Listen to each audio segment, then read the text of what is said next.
I have got a piece of hardware sitting on the bench today that rolled out of the factory doors all the way back in 1963. Think about that for a second. 3 generations of shooters have put lead through this barrel. And let me tell you, the cylinder lockup on this old warhorse is still tighter and more consistent than most of the polymer and MIM part wonders rolling off the high-speed assembly lines in 2026. Today, we are breaking down 7 wheel guns, engineered with one specific goal in mind: outlasting the person pulling the trigger. These are the revolvers that don't just tolerate high round counts, they laugh at them. This is the kind of hardware your great-grandchildren will be taking to the range long after we have cleared the bench for the last time. And my number 1 pick? It is so legendary for being overbuilt that gunsmiths across the country joke it is the only piece of gear that would survive a nuclear winter. Make sure you hit that subscribe button and ring the bell, because today we are talking about making permanent additions to your safe. Let's get into the heavy metal.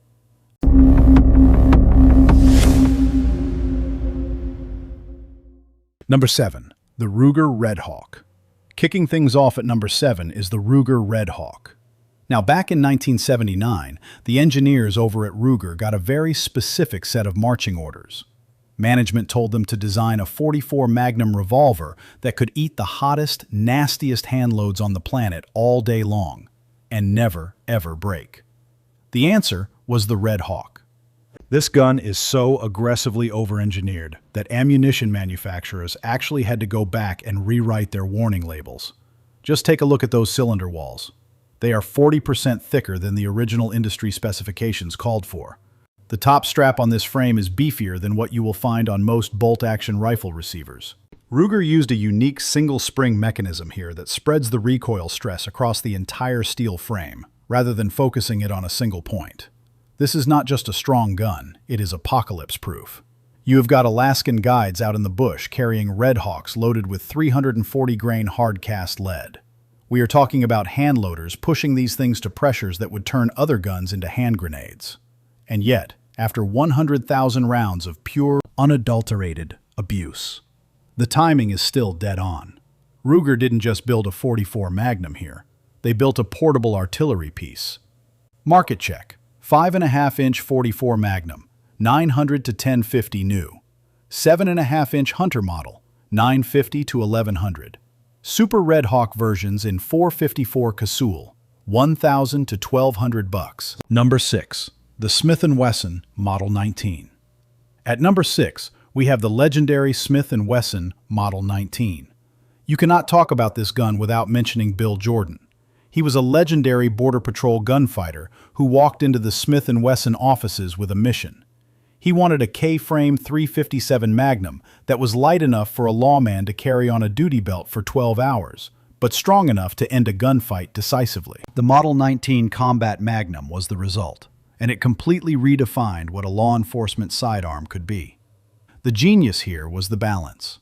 At 35 ounces loaded, it carried with the ease of a .38 Special, but it delivered the terminal performance of a .357. You had a shrouded ejector rod to protect the mechanism during a physical struggle, and it came standard with a wide target trigger and hammer right out of the box. If you find an early Model 19, look for the pinned barrel and recessed chambers. Those are the craftsmanship details that make collectors go crazy. The K-frame just fits the human hand, period. The balance point sits right on the trigger guard. It feels less like a weapon and more like a professional surgical tool. Now, to be fair, a steady diet of those lightweight, high-velocity .357 screamers can eventually cause issues with the forcing cone. But you feed them 38+ P for your range days and save the Magnums for duty. These things will outlive us all. Market check. Vintage examples. 1960s to 1970s. $800 to $1,200. Pre-lock versions. 1980s. 7 to 900. 2.5-inch snubbies, 900 to 1,400. Number 5. The Colt Trooper. Number 5 is the Colt Trooper. While the rest of the world was obsessing over the Python, the smart guys in the room were buying Troopers. This was the blue-collar working man's Colt. It shared that legendary Python DNA and accuracy, but it came in at about half the price point. From 1953 through the 80s, the Trooper evolved through several iterations. The Mark III, introduced in 1969, did something radical. It moved away from the hand-fitted parts of the past and used a completely new action with coil springs and sintered iron parts. The Colt purists at the time called it heresy, but guess what? It worked. The timing on the Mark III stayed lockstep perfect long after the old hand-fitted guns needed a tune-up. The trigger eventually smooths out to feel like glass. It borrowed the shrouded ejector rod design from the Python, and that solid rib barrel gives you a sight radius that makes long-range hits look easy. This was Colt admitting that pretty doesn't always mean practical. Highway patrol units and rural sheriffs across the country trusted their lives to the Trooper because it was a tank that happened to have a prancing pony on the side. Market check. Mark III versions, $600 to $900. Mark V models, $700 to $1,000. Early 357 Troopers, $800 to $1,300. Number 4. The Smith Wesson Model 66. Coming in at number 4 is the Smith Wesson Model 66. Imagine taking the perfection of the Model 19 and forging it entirely out of stainless steel. That is the Model 66. When this gun hit the scene in 1970, it basically made blued steel obsolete for professional duty use overnight. Stainless steel wasn't just a style choice, it was about survival. Rain, sweat, salt air, and general neglect. The 66 didn't care. Marine units and police departments in humid tropical climates demanded these. If you have ever seen a blued revolver rust shut inside a leather holster, you know exactly why this gun was a revolution. Every internal part is either stainless or specially treated. The springs don't weaken from corrosion, and the forcing cone handles flame cutting better than carbon steel ever could. The Coast Guard issued them. Alaskan guides swore by them. When your life depends on a click turning into a bang after being exposed to salt spray for months, stainless isn't a luxury, it is a requirement. Market check. Standard 4-inch, $750 to $900. 2.5-inch combat snubby, $850 to $1,100.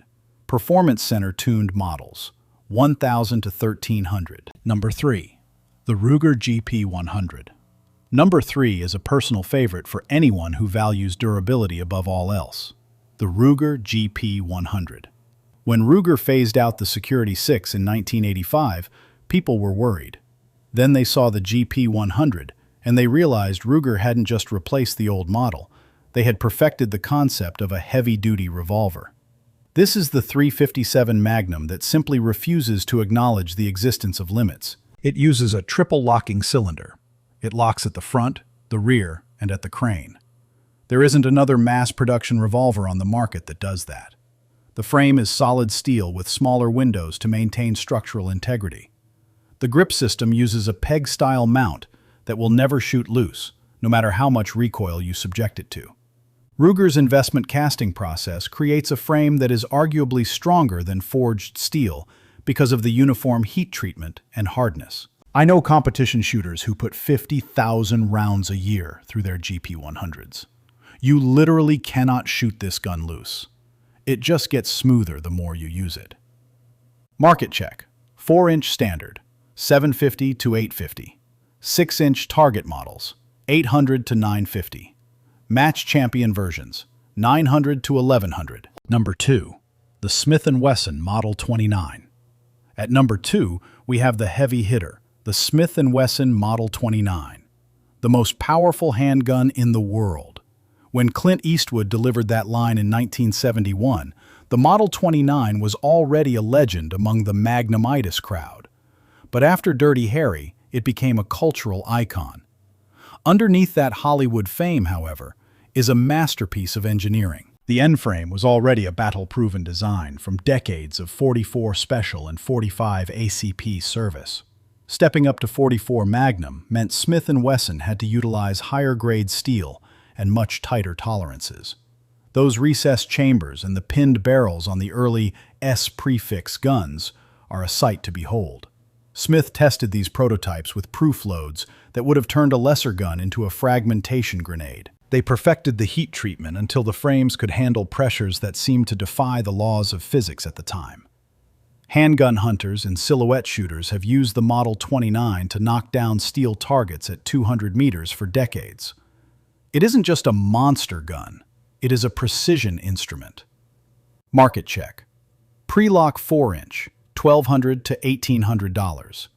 Classic 6.5-inch, $1,000 to $1,500.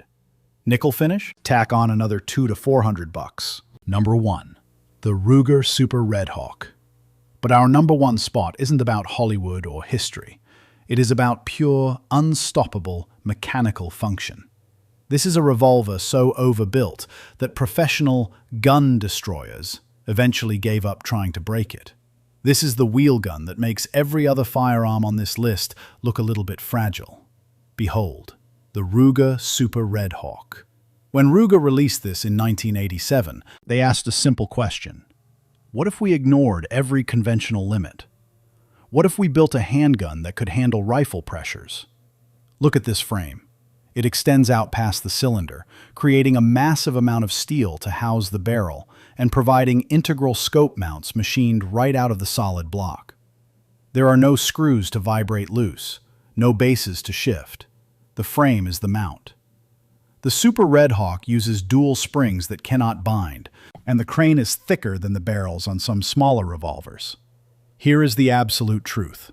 Professional ammunition manufacturers use the Super Redhawk for their proof load testing. Why? Because they literally cannot blow them up. Loads that would crack an end frame or detonate a budget revolver just make the Super Redhawk yawn. The 454 Casull version generates 65,000 psi. That is rifle pressure in the palm of your hand. The cylinder gap flash can set paper on fire at 3 feet away, and the Super Redhawk handles it like it's just another Tuesday. Alaskan guides bet their lives on these when they have to track a wounded grizzly into the thick brush.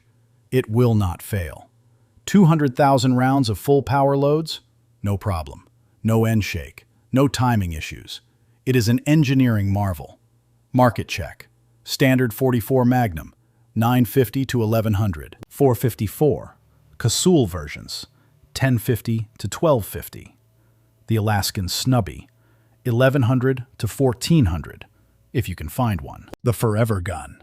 These 7 revolvers prove that durability isn't just about lasting a long time, it is about lasting forever. This is proof that American engineering can still produce something genuinely unbreakable. Your grandkids won't inherit a worn-out Super Redhawk or a tired GP100.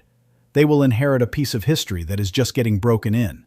From the perfect balance of the Model 19 to the indestructible nature of the Super Redhawk, these aren't just purchases.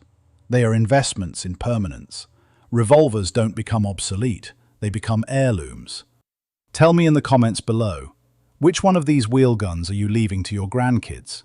Smash that like button, subscribe for more deep dives into the steel that defines the word forever, and comment your favorite Magnum load. Some guns last a lifetime. These 7, they last multiple. I'll see you on the range.